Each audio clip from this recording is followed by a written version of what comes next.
Hello, everyone, and welcome to another episode of Design Diaries here on the Rene Plays Games podcast.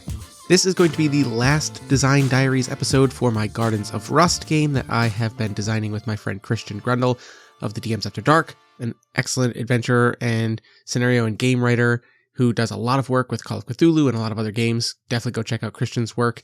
And yeah, we've been designing this game of post-catastrophe. If you've listened to the last few months' episodes about this, you got an idea. If you haven't, don't start here. Go back and listen to, the pitch and the character creation and some more information about how the game works before listening to this one, where I'm pretty much just going to wrap up what I've been doing lately with this game and talk about the things that I've found are really working and the things that I still need to work on a little bit more and just seeing it through to completion. So the good news is I have started playtesting a campaign of Gardens of Rust with my coworkers at work during our lunch games, and we have not gotten very far. We have not done a whole lot yet, but we have once again gone through character creation. We've gone through absolutely destroying a map of our home state and the surrounding states here in New England and talking about potential things that might be going on. You basically develop fronts during that collaborative session 0, where people have made their characters, they're survivors in the Rust. Then you find a map and you just start breaking things and blowing places up and coming up with communities that are here, there, or everywhere, what they have, what they need, how that's creating drama all around wherever you end up putting your comm. And it's been really fun. We just started really leaving in the spring after the summer, where the world as we knew it came to an end. The fall happened and all of the power grid is down, and yeah, so it's been 9 months, and it's been pretty good to see. I like how the dice are rolling. It's been really interesting to see how people get certain results, and we have to interpret that margin of failure or success in ways that carry over, and not all of the point-based abilities are working as well as I want them to, and fields of expertise and stuff like that. We found one of the characters that joined recently wanted to make a field of expertise in something that it really didn't fit in anything. So now I'm wondering, do we add more? Do I just start adding more fields of expertise? And yeah, I think that's going to be the route we go, is I'm just going to now start saying, okay, why did I limit myself to 6? Let's just make as many as we want, and you can use whatever you want.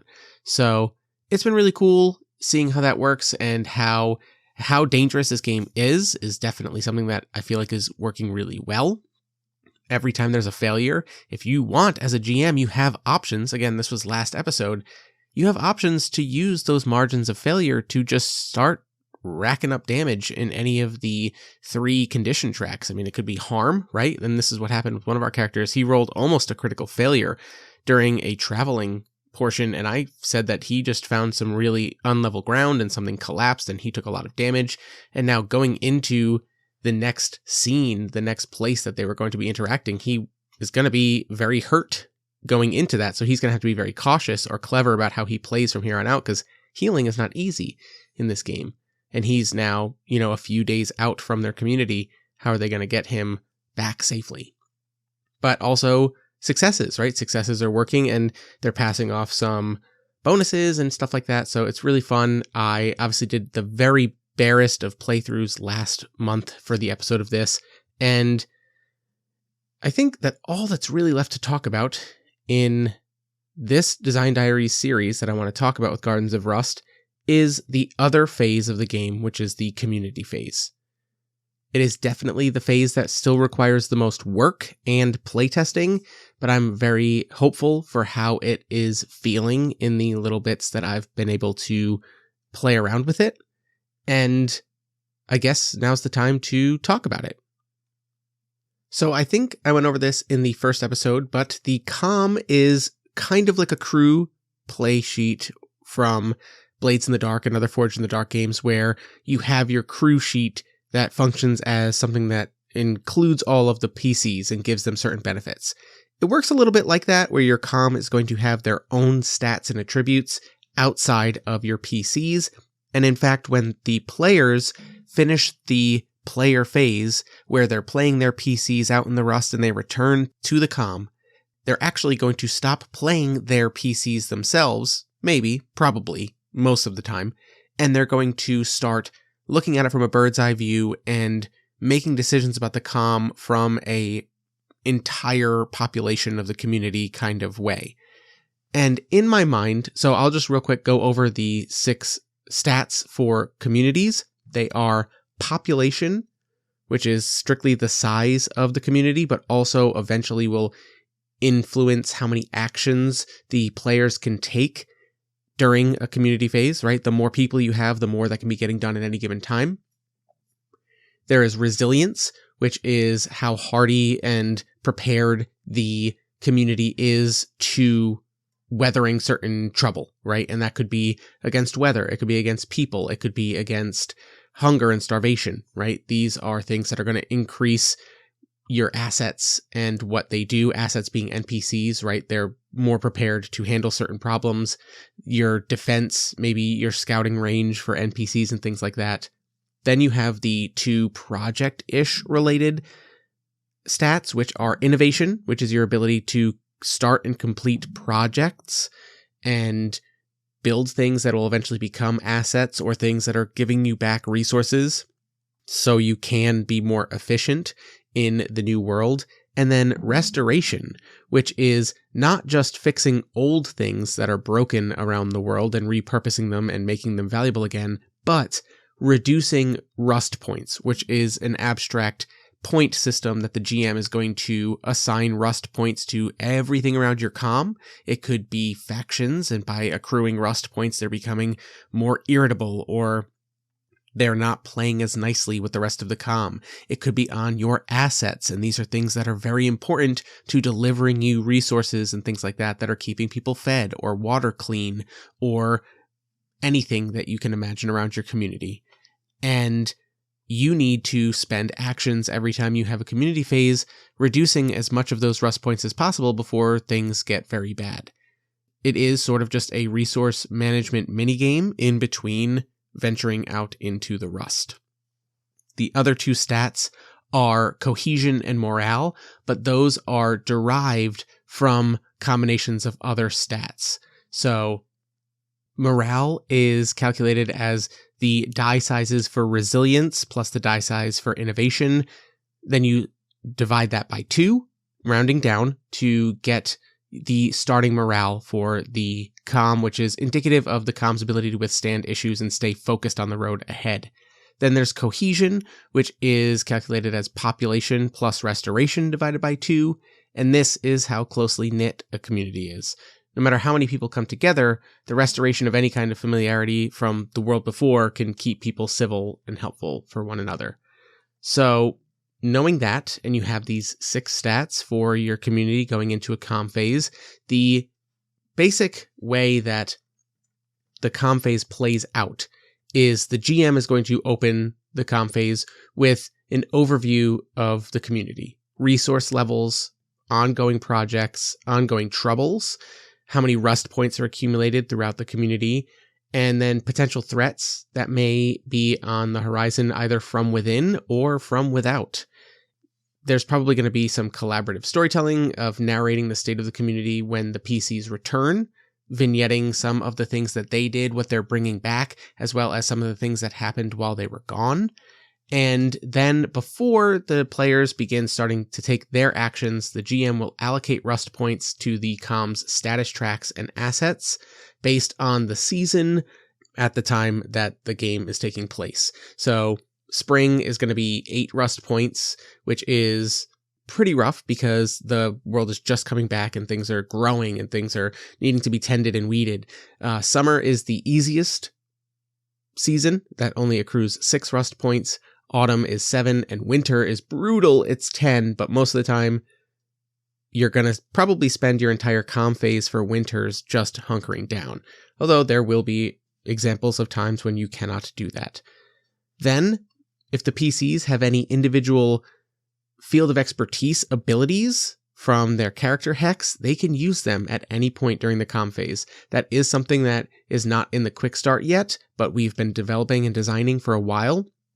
As you know, characters have their 6 main stats with their die sizes, and then can choose fields of expertise, and then as they rank those fields of expertise up, they're going to get more point-based abilities to use on successes. But as you rank them up, I think they're all around the 3rd out of 4 ranks for fields of expertise. So that would be like D6, D8, D10. Once you get that 3rd rank in a field of expertise, the point-based ability is actually more of an applicable use of that field of expertise for within the community phase step of the game. And it allows a player to basically get a free action that this PC is going to do. You don't count it towards the actions that are available to the players because this PC has this very specialized use and you just get to use it. Then the PCs are going to choose which actions they take from a list that we have been compiling, although it doesn't necessarily have to be one of these. I think we're going to just leave one that just says other, and it'll be up to the GM to decide what kind of role that looks like and what it's going to affect. But we've done a lot of thinking about what are the kinds of things that you do when you get back to the community and you need to be productive, you need to get some stuff done.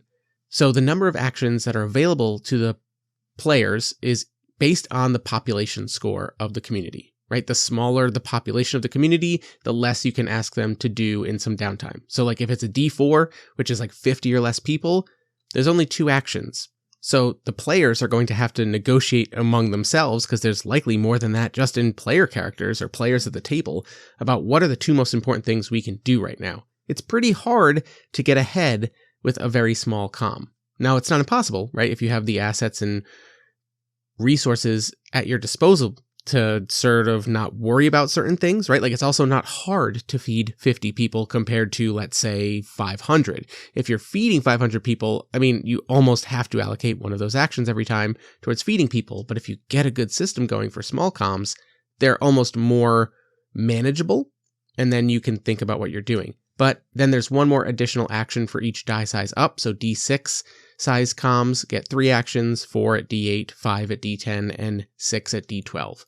I'm thinking about, we're feeling it out in playtesting, whether or not we're going to add +1 for each player at the table, right? So it'd be like everybody at the table gets to choose 1 action, and then there's an additional amount of actions equal to comm size.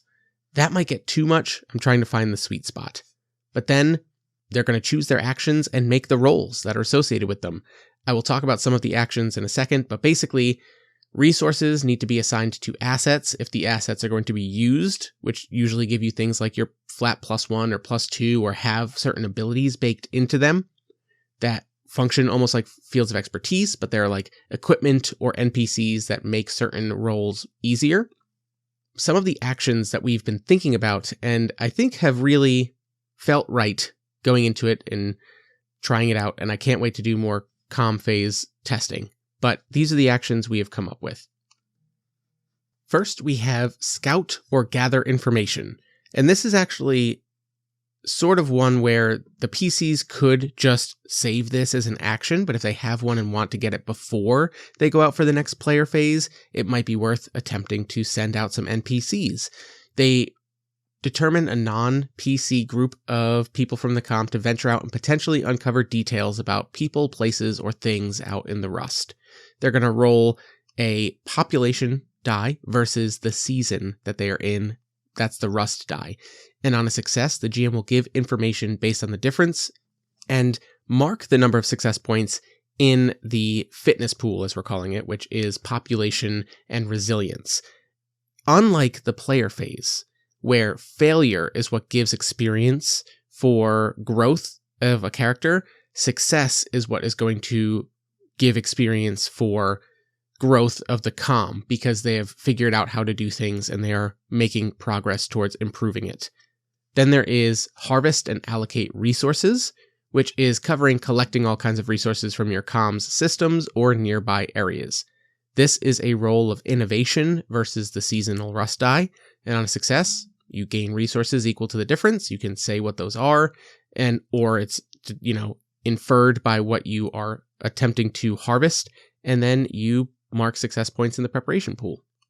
Now on failures, the GM is likely to convert those points, the margin of failure, into Rust points, and that could be a problem, right? Then there's the catch-all, which is a large one, a very big one, called Start a Project.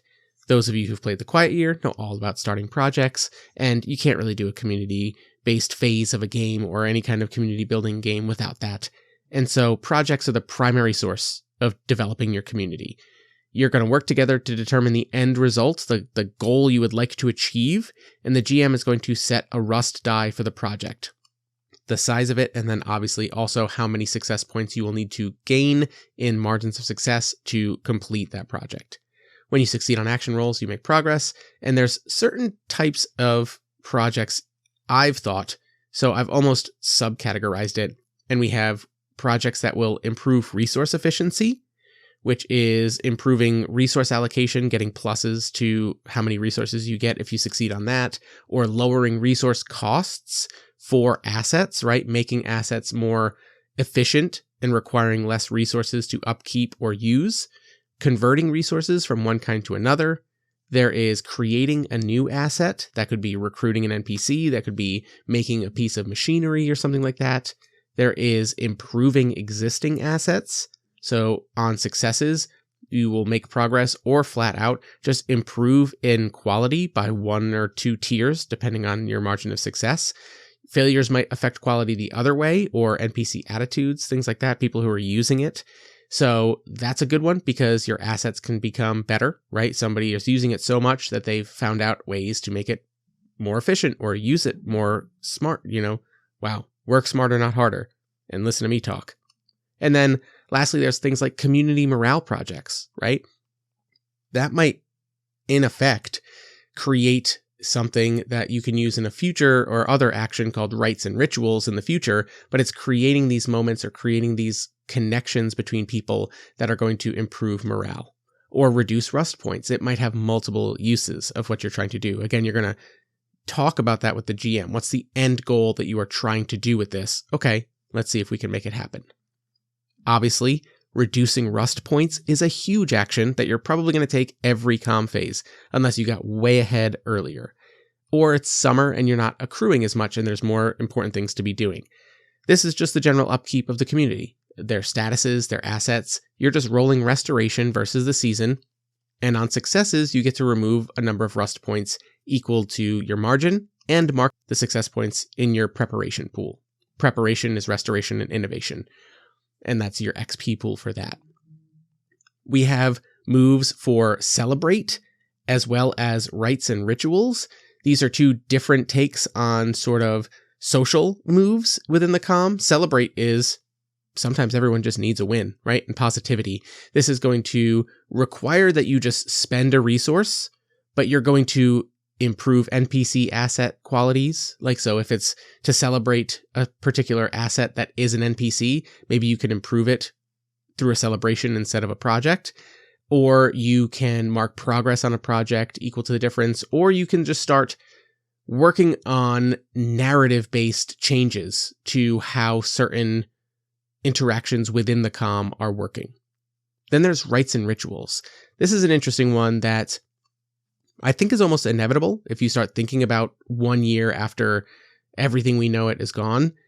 New societies are going to band together through some weird things. There might be new behaviors, dare I say new religions springing up and things like that. Like if you have read Emily St. John Mandel's Station 11, right? There might be new things that spring up around survival in the rust, and those things are going to really bring the cohesion of a comm together. So if celebrate is affecting morale, rites and rituals is affecting cohesion. How tightly knit are we as a community? You're going to roll cohesion versus a rust die, and on a success, you get to reduce rust points from the Outlook status track. So again, celebrate might reduce any kind of rust points accumulated on the morale of the community. Or again, this is going to be Outlook is what we're calling morale and cohesion. So again, you can reduce rust points from the Outlook status track. You can introduce new, maybe, I don't want to say factions, but new NPCs, and maybe rites and rituals creates a new NPC asset, really, without, again, it sort of overlaps with the startup project, but it's more like converting resources or assets to different types. And that plays into our next one as well, which is train or retrain. This is a distinct action from create or improve an asset projects. This can be used for the PCs, for the record. If the PCs ever enter their comm for some downtime in a comm phase and they want to retrain a field of expertise or something like that, totally doable. They get the number of experience back from as many as they've poured into that and then get to reuse them. I think we'll see if that's too broken. Maybe they only get half back or something like that because it is sunk cost, right? They've already learned these other things and now they're not going to be using them or having them at their disposal, but they can start learning something else. This can also be used to train or retrain NPC assets. If you have an electrical engineer in your comm and they have already restored some kind of shortwave radio through ham radio or a large antenna that was brought in and completed as a project, but that electrical engineer is no longer really being used in any of the projects or things that you're doing, but they're a valuable asset, maybe you can turn that electrical engineer into a trade negotiator between your comm and other comms, or even as a neutral third party between other comms if you go to other comms that you're friendly with, providing them with some kind of radio and saying, hi, we have a guy who's maintaining all this equipment, and if you need to communicate to whoever, they're like a switchboard operator, and all of a sudden your comm is now more important to other communities, and you're developing those relationships. And speaking of other comms, the last action that we have, or I've thought of, and I'm sure there will be more that we will add, is Parlay. And this is interacting with another community. And this happens during the comm phase, right? This could also absolutely be something, the entire purpose of a player phase where the PCs go out and negotiate or talk or make contact or any of that with another comm. But sometimes those things are going to happen when the PCs are out on their player phase and another comm is talking to them, or it's going to happen when they're there and people are figuring out what to do as the seasons change or turnover. So interacting with another comm is a great way to do that. You're going to roll resilience versus the other community's rust die that is determined by the GM. How big is this other comm? How aggressive are they? How open to this are they? They're going to choose a rust die and you're going to roll against that. On a success, you will get what you want for your comm from the interaction and begin accruing success points towards making an alliance, or maybe overcoming the other comm, or anything like that. You're basically going to create a clock or an attempt, right, based on the other comm's die size, rust die size, and you can start making progress towards that. And this will also actually mark a number of success points into the fitness pool, because this is resilience and population. This is how ready you are to deal with other comms. You've parlayed with them, so you have experience, and you can use that to improve your other pillars. On a failure, again, the GM can always say, you've made an enemy of this other comm, or one member of that other comm, and now there's a seed of doubt, and they're going to accrue rust points maybe into the fitness pool that you're going to have to remove before it accrues to the size of your population or whatever die, and now you're in trouble, right? Consequences happen because of that. So that's the community phase. After all of those actions are taken and things are settled, and sometimes projects are going to be completed, sometimes new things are going to be brought into the fold or what have you, the GM is going to look at everybody and say, okay, this is what you managed to achieve. However, there's never nothing left to do. Likely something from this has influenced what the players, the PCs, are going to be going out for their next player phase all about. If not, again, take the time to roleplay. Think about the NPC connections that the players created during character creation. If some of those are in the comm, check in with them, have a scene. What have they been going through? The GM can build on this. The player can give the GM ideas, and that can be an entirely different kind of arc within the comm phases of just what's going on with these things, tying it into the actions that are being taken.